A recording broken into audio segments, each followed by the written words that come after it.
Night dinner. Radhe Krishna, எல்லாருக்கும் நமஸ்காரம்.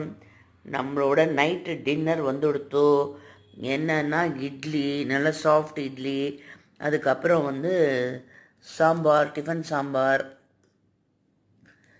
முள்ளங்கி வெங்காயம் எல்லாம் போட்டு டிஃபன் சாம்பார், அதுக்கப்புறம் தயிர் சாதம், கொஞ்சம் ஆவக்காய் ஊறுகாய், அதுக்கப்புறம் மாதுளம்பழம். மாதுளம்பழத்தை இதில் போட்டு சாப்பிடுவேன், தயிர் சாதத்தில் போட்டு சாப்பிட்டேன்னு வச்சுக்கோங்களேன், ரொம்ப நல்லாயிருக்கும் மாதுளம்பழம். ஏன்னா அது வெறுமை சாப்பிட்டா கொஞ்சம் சளி பிடிக்கும், அதனால் இதோடு சேர்த்து சாப்பிட்டா அவ்வளோவா எதுவும் தெரியாது. ஸோ மோஸ்ட்லி நான் இப்படி தான் சாப்பிடுவேன். சுகர் இருக்கிறதுனால ஜூஸ்லாம் அவ்வளோவா குடிக்க முடியாது, இதுவுமே சாப்பிடக்கூடாதுங்கிற டாக்டர். நம்ம தான் எல்லாம் கொஞ்சம் கொஞ்சம் சாப்பிட்டு வைக்கிறோம். ஸோ இதுதான் இன்றைக்கி நம்மளோட டின்னர். தேங்க்ஸ் ஃபார் வாட்சிங் my channel. Subscribe me. Radhe Krishna. நமஸ்காரம். தொடரும்.